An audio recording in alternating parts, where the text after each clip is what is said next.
Hey guys, hope you're all doing well. Now recently I asked you all what kind of new video game you believe the series deserved to get in the near future, and boy did you guys let me know how much you want your Jurassic Park survival horror experience. I have to say that I couldn't agree more. In fact, I have no idea why this hasn't happened yet. With series like The Evil Within, Outlast, Resident Evil, etc., all getting sequels and selling really well, I fail to understand why Jurassic World hasn't gotten this same treatment yet. I mean, we had Dino Crisis 19 years ago.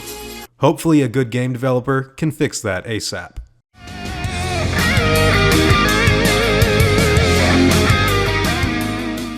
If there's one thing that no one seems to be talking about as far as Jurassic World Fallen Kingdom goes, it's the fact that this will be the first time in over 20 years that we will actually get to see some dinosaur capturing take place within the series. I find this extremely enticing being a fan for as long as I have because, in actuality, the containment and rounding up of dangerous prehistoric creatures has been a big part of the franchise since the very beginning. In fact, every time there's ever been a toy line or some sort of side story or adventure, whether it be in the novels, comic books, or video games, going out and catching some dinos has played a major part in selling this brand to its wider audience. Think about it. When you were a little kid playing with Jurassic Park toys, how many of those action figures came with muzzles, cages, nets, fences, or some other sort of containment unit that was intended for you to go after the animals with in your own little sandbox setting? Remember that awesome subplot from the first novel where Donald Gennaro and a really drunken Robert Muldoon go after Rexy with a rocket launcher and Ed Regis' severed leg in the back of the Jeep? How about that awesome scene from The Lost World where Roland Timbo organizes that epic dinosaur roundup with galleys, Mamenchisaurs, and Paras all running down the game trail while souped up vehicles like the Snagger stood by ready for use,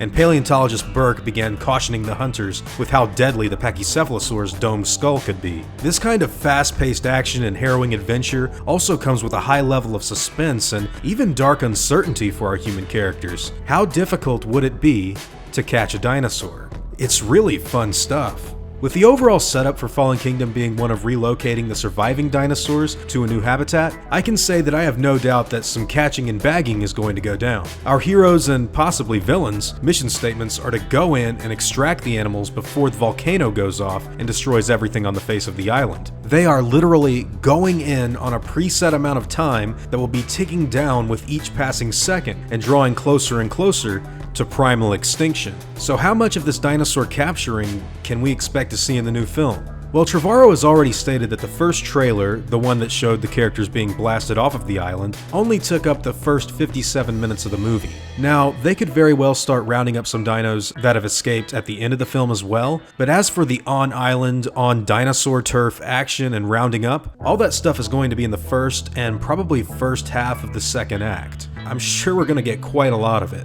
I'd love to see the danger of even the smaller missions where our heroes go in and tranquilize a Gallimimus, or maybe bola a Pteranodon before putting it in its cage so that it doesn't die with the rest of the species. And can you imagine the sheer spectacle and adrenaline of subduing something like the Allosaurus, which we already know they catch because it's in the second trailer? What about the Triceratops? And don't even get me started on the Tyrannosaurus Rex. Now that is going to be something to remember. If we see it, that is. Images like the baryonyx getting airlifted off of the Isle and more than likely dropped on the deck of a ship will be really fun stuff to see in the theater. And it's this kind of stuff that's really been going through my mind lately with all of the hype around this movie building bigger and bigger with each passing day. Dinosaur containment, as well as their breakouts by the way, is a staple of Jurassic Park history that oddly enough hasn't really been seen since The Lost World. Sure, we got to see some people attempt to capture the Indominus Rex, and yes they did manage to tranquilize all of the pterosaurs in the last movie, but I'm talking about a full-scale sort of dinosaur wrangling team. Guys that have a mission to go in and experience the unreal rush of excitement and danger that must go hand in hand with the animal's capture. It's an image that has been a marketing gimmick on the fronts of toy boxes ever since 1993, and now, for the first time in over 20 years, we're gonna get to see it. And for the most part, it looks like some of the animals do actually get captured. This is going to be a fun ride, and personally, I can't wait to see what the filmmakers have in store for all of us. Extract the dinos before the volcano goes off. This is gonna be awesome. Now before I go, I'd like to thank my game wardens, as well as my InGen executives, including our newest member, Eddie Hoplite.